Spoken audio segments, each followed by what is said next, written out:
अस्सलाम वालेकुम CSS aspirants, welcome back to Pakistan officers academy. क्या आप नंबर सीरीज देखकर कंफ्यूज हो जाते हैं कि नेक्स्ट नंबर क्या होगा? क्या कोडिंग डिकोडिंग के सवाल आपको ट्रिकली लगते हैं? क्या आप जानते हैं कि लॉजिकल रीजनिंग के क्वेश्चंस को सिर्फ प्रैक्टिस से नहीं बल्कि स्मार्ट थिंकिंग से भी सोल्व किया जा सकता है? और क्या आप अपनी एनालिटिकल थिंकिंग को इतना स्ट्रॉन्ग बनाना चाहते हैं कि एमसीक्यू सेकंड्स में सोल्व किए जाएं? दोस्तों, आज के लेक्चर में हम logical reasoning series, coding decoding patterns and analytical thinking को स्टडी करेंगे। अगर आपने प्रीवियस लेक्चर नंबर 46 मिस किया है, जिसमें हमने अलजेब्रा एंड वर्ड प्रॉब्लम्स को स्टडी किया था, अगर आपने वो लेक्चर मिस किया है तो उसका लिंक डिस्क्रिप्शन में दिया गया है, जरूर देखें। आज का लेक्चर सीएसएस एग्जाम्स के लिए बहुत इंपॉर्टेंट है, स्पेशली रीजनिंग बेस्ड एमसीक्यूज के लिए, तो पूरा लेक्चर देखें और अपनी थिंकिंग को नेक्स्ट लेवल पर लेकर जाएं। चलिए लेक्चर स्टार्ट करते हैं।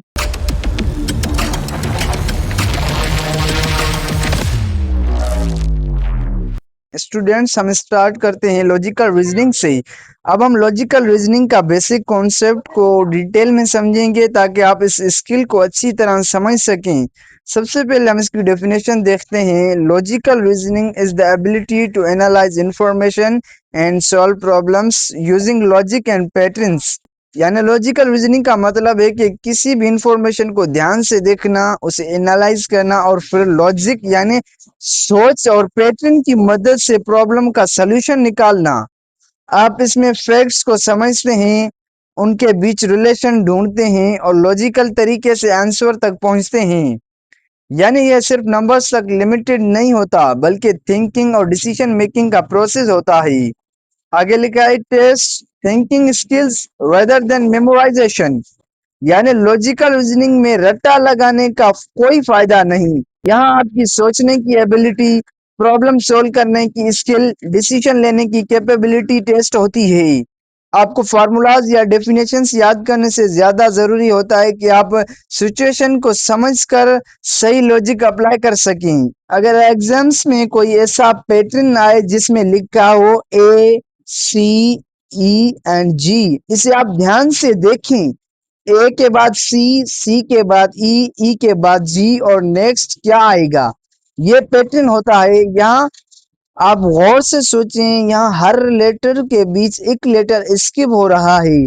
यानी ए के बाद सी है तो बी मिसिंग है, और सी के बाद ई है तो डी मिसिंग है, और डी के बाद जी है तो एफ मिसिंग है। यानी हर लेटर के बाद एक लेटर मिसिंग है। यहाँ पर लॉजिक ये है कि हर लेटर के बीच एक लेटर स्किप हो रहा है, तो आप एक लेटर स्किप करके दूसरा लेटर लिखें। जैसे जी के बाद एच आता है तो एच को स्किप करें और आई आएगा, तो इसका फाइनल आंसर यही है कि आई आएगा इसमें। दोस्तों, ये था लॉजिकल रीजनिंग। इसको सम अप करें तो लॉजिकल रीजनिंग आपकी एनालिटिकल थिंकिंग और पैटर्न रिकॉग्निशन को स्ट्रॉन्ग बनाता है। ये एक ऐसी स्किल है जो आपको बिना रटे के सिर्फ लॉजिक और सोच की मदद से प्रॉब्लम सोल्व करना सिखाती है। दोस्तों, हमने समझ लिया कि लॉजिकल रीजनिंग क्या है। अब हम आगे बढ़ते हैं। अब हम देखते हैं कि लॉजिकल रीजनिंग्स में कौन से किस टाइप के क्वेश्चंस आ सकते हैं। सबसे पहले नंबर पर है नंबर सीरीज। अब हम नंबर सीरीज को और ज्यादा डिटेल में समझेंगे ताकि आप पैटर्न को इजीली आइडेंटिफाई कर सकें। सबसे पहले इसका कॉन्सेप्ट समझते हैं। A number series follows a specific pattern. यानी नंबर सीरीज में नंबर्स रैंडम नहीं होते बल्कि उनके बीच एक हिडन रूल या पैटर्न होता है। आपका काम होता है कि इस पैटर्न को आइडेंटिफाई करना। ये पैटर्न डिफरेंट टाइप्स का हो सकता है, जैसे एडिशन, सब्ट्रैक्शन, मल्टीप्लिकेशन, डिवीजन या मिक्स पैटर्न। जैसे कि नीचे एग्जांपल दिया गया है 2, 4, 6 एंड 8। और नेक्स्ट क्या आएगा, यानी हमें एक सीक्वेंस दी गई है जिसमें लास्ट नंबर मिसिंग है।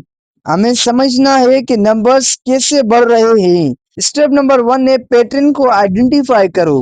पैटर्न कैसा है, तो यहाँ पर पहले 2 आए हैं, 2 के बाद 4 आए हैं, तो इसमें 2 एडिशन हुए हैं तो फिर 4 आए हैं। फिर 4 के बाद 6 आए हैं, यानी इसमें भी 2 एडिशन हुए। फिर 6 के बाद 8 आए तो इसमें भी 2 एडिशन हुए। यानी पैटर्न ये है +2 ईच टाइम। यानी सीरीज का रूल ये है कि हर नंबर में 2 ऐड होता है। ये था पहला स्टेप, पैटर्न को आइडेंटिफाई करना। अब दूसरा स्टेप है नेक्स्ट नंबर फाइंड करना। इसमें 2 ऐड करेंगे तो इसका आंसर 10 आएगा, यानी नेक्स्ट नंबर 10 होगा। सीरीज का नेक्स्ट नंबर 10 होगा। हमेशा सीरीज में पहले डिफरेंस चेक करो, एडिशन है, सब्ट्रैक्शन है या कुछ और है, फिर जरूरत हो तो मल्टीप्लिकेशन या कॉम्प्लेक्स पैटर्न देखो। दोस्तों ये था नंबर सीरीज। इसको हम सम अप करें तो नंबर सीरीज का सबसे इंपॉर्टेंट पार्ट पैटर्न को आइडेंटिफाई करना होता है कि पैटर्न कैसे बढ़ रहा है या घट रहा है, और नंबर्स के बीच रिलेशन समझकर हम मिसिंग या नेक्स्ट नंबर आसानी से फाइंड कर सकते हैं।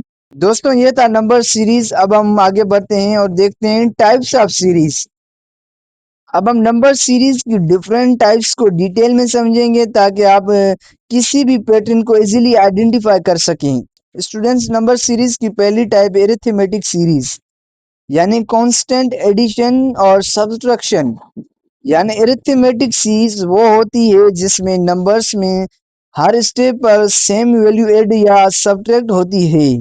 इसमें पैटर्न फिक्स्ड होता है, जैसे कि हमने एग्जांपल देखा 2, 4, 6, 8 और 10।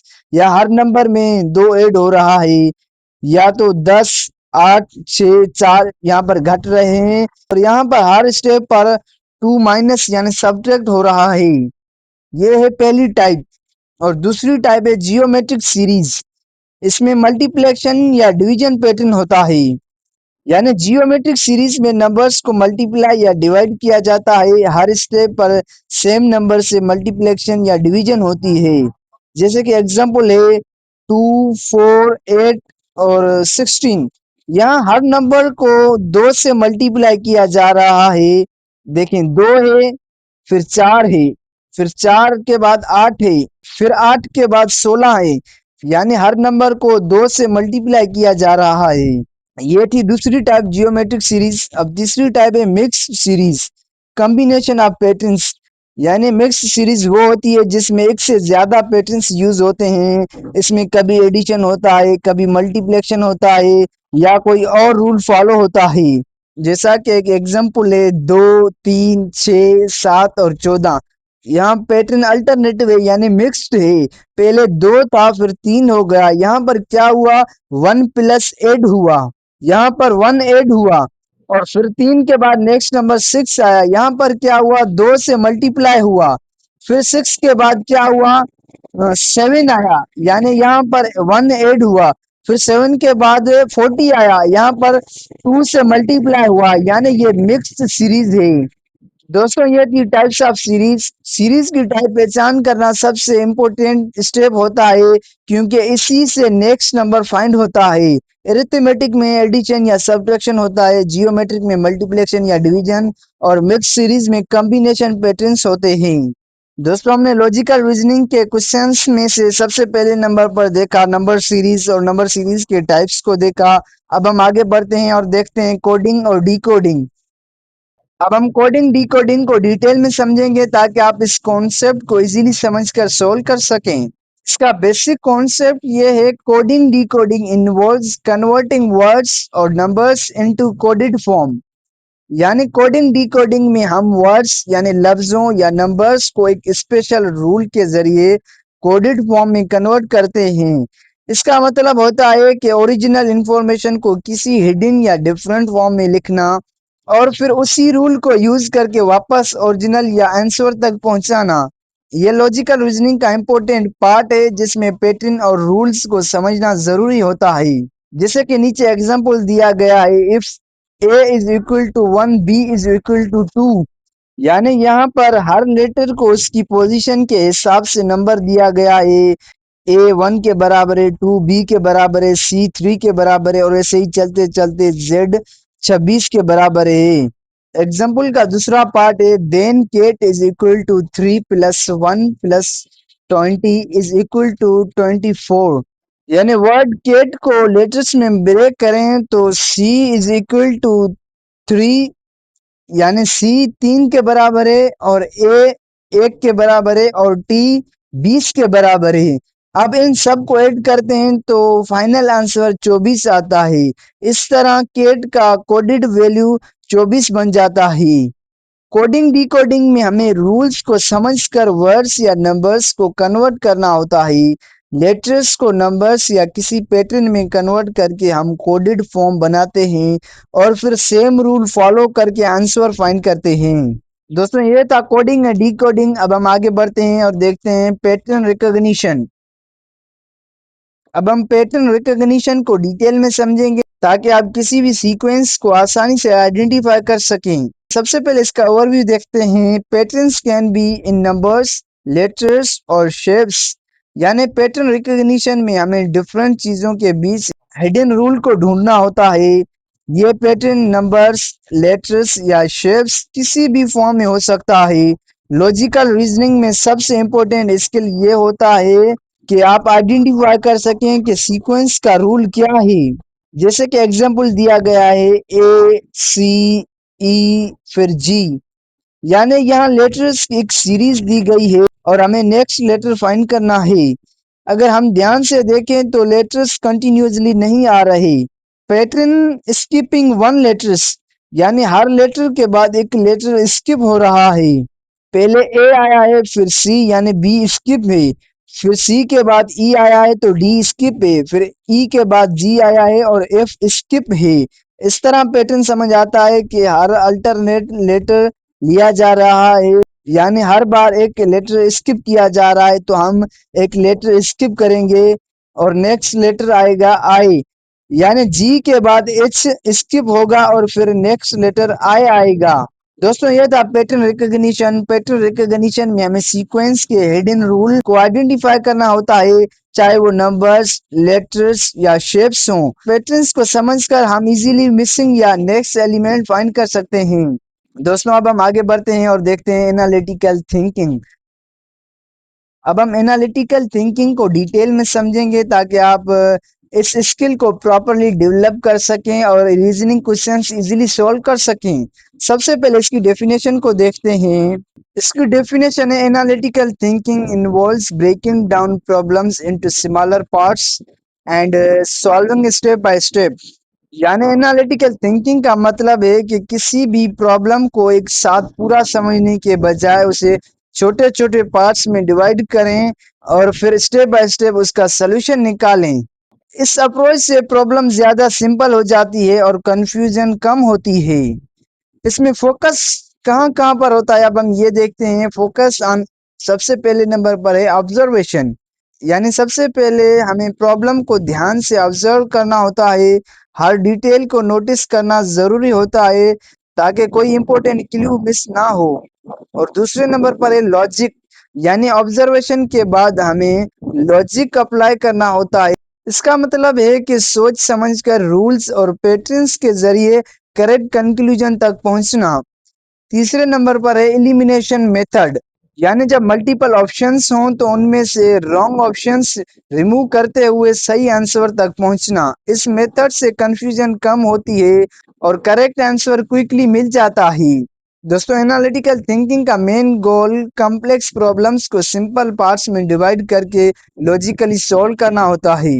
ऑब्जर्वेशन, लॉजिक और एलिमिनेशन की मदद से हम स्टेप बाय स्टेप प्रॉब्लम्स को एफिशिएंटली सॉल्व कर सकते हैं। दोस्तों ये तो एनालिटिकल थिंकिंग। अब हम देखते हैं क्विक सॉल्विंग टिप्स को डिटेल में समझते हैं ताकि आप रीजनिंग और मैथ्स के क्वेश्चंस को फास्ट और एक्यूरेटली सॉल्व कर सकें। सबसे पहले नंबर पर टिप है आइडेंटिफाई पैटर्न फर्स्ट। यानी सबसे पहला स्टेप ये होता है कि क्वेश्चन में छुपा हुआ पैटर्न या रूल पहचानना। अगर आप पैटर्न समझ लेते हैं तो सॉल्यूशन बहुत फास्ट मिल जाता है। फॉर एग्जाम्पल नंबर सीरीज में पहले चेक करो कि एडिशन हो रहा है, माइनस हो रहा है, मल्टीप्लिकेशन हो रहा है या डिवाइड हो रहा है। और दूसरी टिप है अवॉइड अननेसेसरी कैलकुलेशंस। यानी सिर्फ जरूरी स्टेप्स ही सॉल्व करने चाहिए। एक्स्ट्रा कैलकुलेशन से टाइम वेस्ट होता है और मिस्टेक्स भी हो सकती हैं। फोकस सिर्फ फाइनल आंसर तक पहुंचने पर होना चाहिए, ना कि अननेसेसरी वर्किंग पर। तीसरी टिप है यूज एलिमिनेशन इन एमसीक्यूज। यानी जब मल्टीपल चॉइस क्वेश्चंस हों तो पहले रॉन्ग ऑप्शंस को एलिमिनेट करो। इससे करेक्ट आंसर चूज करना इजी हो जाता है, स्पेशली जब आंसर डायरेक्ट या ऑब्वियस ना हो। ये थी तीसरी टिप। और चौथी और लास्ट टिप ये है प्रैक्टिस रेगुलरली। यानी डेली प्रैक्टिस करना बहुत जरूरी है। जितनी ज़्यादा प्रैक्टिस होगी उतनी ही स्पीड और एक्यूरेसी इंप्रूव होगी। प्रैक्टिस से पैटर्न्स जल्दी समझ आते हैं, कैलकुलेशन मिस्टेक्स कम होती हैं, कॉन्फिडेंस इंक्रीज होता है। CSS aspirants quick solving skills practice, observation और स्मार्ट थिंकिंग पर डिपेंड करती है। पैटर्न पहचानना, अननेसेसरी स्टेप्स अवॉइड करना, एलिमिनेशन यूज करना और रेगुलर प्रैक्टिस करना फास्ट सॉल्विंग के लिए एसेंशियल है। सीएसएस एस्पायरेंट्स, ये था आज का लेक्चर। आज के लेक्चर में हमने लॉजिकल रीजनिंग के इम्पोर्टेंट कॉन्सेप्ट को समझा। हमने नंबर सीरीज, कोडिंग, डिकोडिंग और पैटर्न्स को क्लियर किया जो सीएसएस एग्जाम्स में फ्रीक्वेंटली आते हैं। अगर आपने इस लेक्चर को अच्छी तरह समझ लिया तो आप रीजनिंग एमसीक्यूज को फास्ट और एक्यूरेटली सॉल्व कर सकते हैं। लेक्चर को रिवाइज करें और प्रैक्टिस जरूर करें। रीजनिंग स्किल्स प्रैक्टिस से ही इंप्रूव होती है। अगर लेक्चर हेल्पफुल लगा हो तो वीडियो को लाइक करें, कमेंट करें और चैनल को सब्सक्राइब जरूर करें ताकि आप अगले लेक्चर्स मिस ना करें। नेक्स्ट लेक्चर होगा analytical reasoning and data interpretation. तब तक के लिए अल्लाह हाफिज।